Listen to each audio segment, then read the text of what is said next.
Hi, everyone. Professor Tanya here. We are picking up where we left off, and we're going to talk a little bit tonight, about other types of ability other than cognitive ability. So the last video, if you wanted to catch back up with where we were, we finished a video on cognitive ability, and I left you all with the question, why are some people who are really smart not successful? What holds them back? Are there people who are really smart but still are deficient in some way? And I think all of us can think of people who are like that. And a lot of the times, what's missing, one thing that we see that is not up to par, is the emotional ability. And for some jobs, cognitive ability is the most important. Actually, for most jobs, it's the most important predictor. But for a lot of jobs, emotional ability is more important, particularly in jobs where we have a lot of interface with customers, where we have service type jobs, where we have jobs where we're working heavily in teams, and more jobs in the United States are going more towards those types of service jobs, of knowledge jobs, and of work in teams. 80% of the work done in the United States today is done in teams. So emotional intelligence is highly important. It's a valuable skill.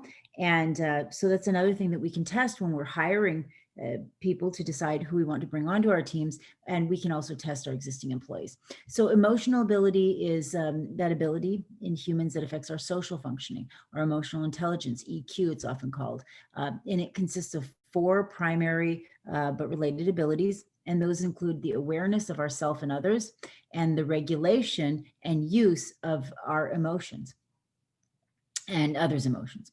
So we'll start with self-awareness. And self-awareness is our ability, or a person's ability, to understand the types of emotions that they're experiencing, the willingness to acknowledge those emotions, and the capability to express them naturally and without artifice or preface, or artifice or not preface, I'm sorry, artifice or discomfort, right? So to comfortably be able to express oneself.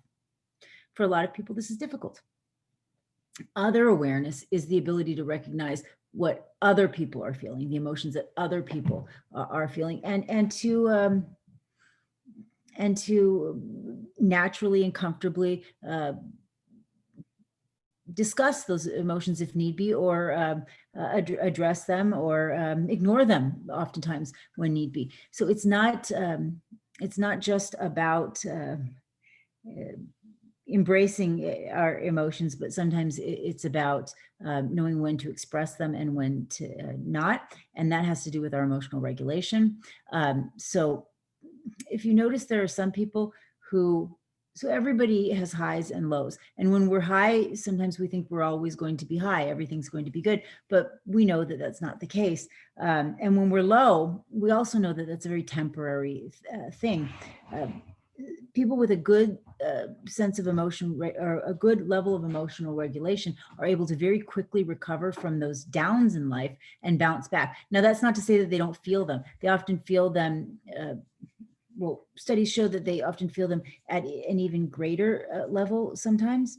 So they report experiencing stronger emotions even, but they can bounce back quickly. They know that it's not forever, and they bounce back. Use of emotions is our ability to harness our emotions, to employ emotions, to improve our chances at success in life. So when we're happy, we make the most of being happy.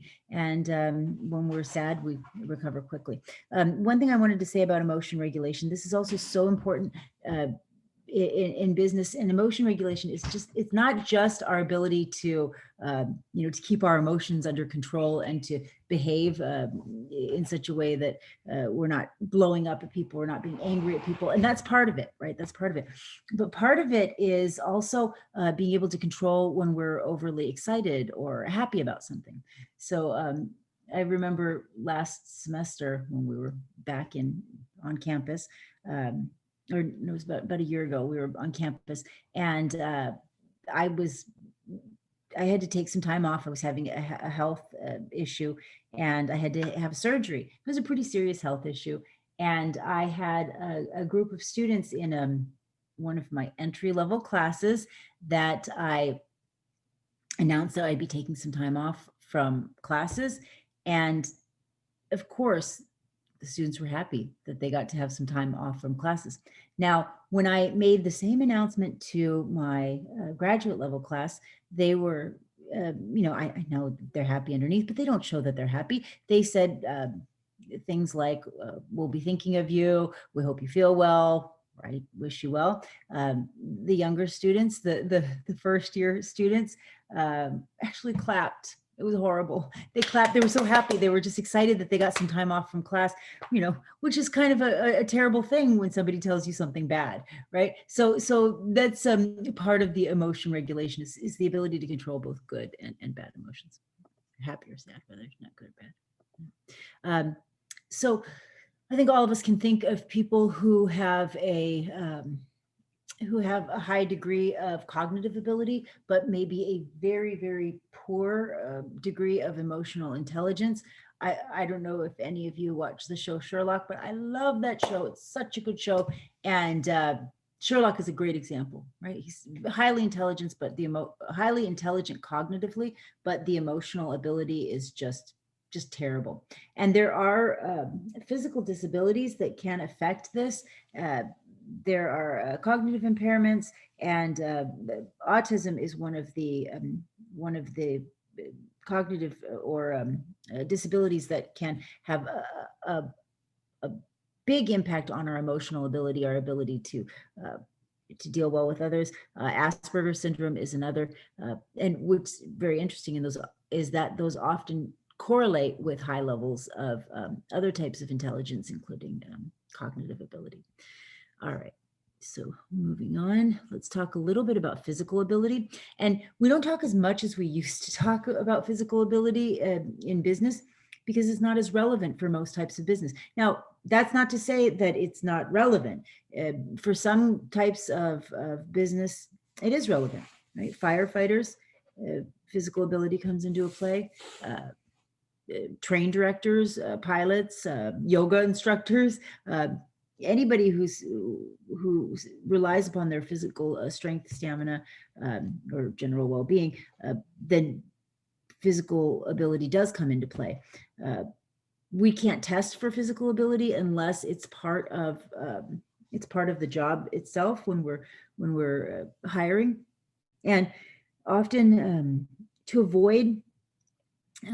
It's called disparate impact when policies seem neutral, but they're disproportionately affecting a protected status or a protected portion of the population. And in order to avoid that disparate impact, a lot of companies won't test or a lot of jobs rather won't test for physical ability, but instead, or I should say this a different way. So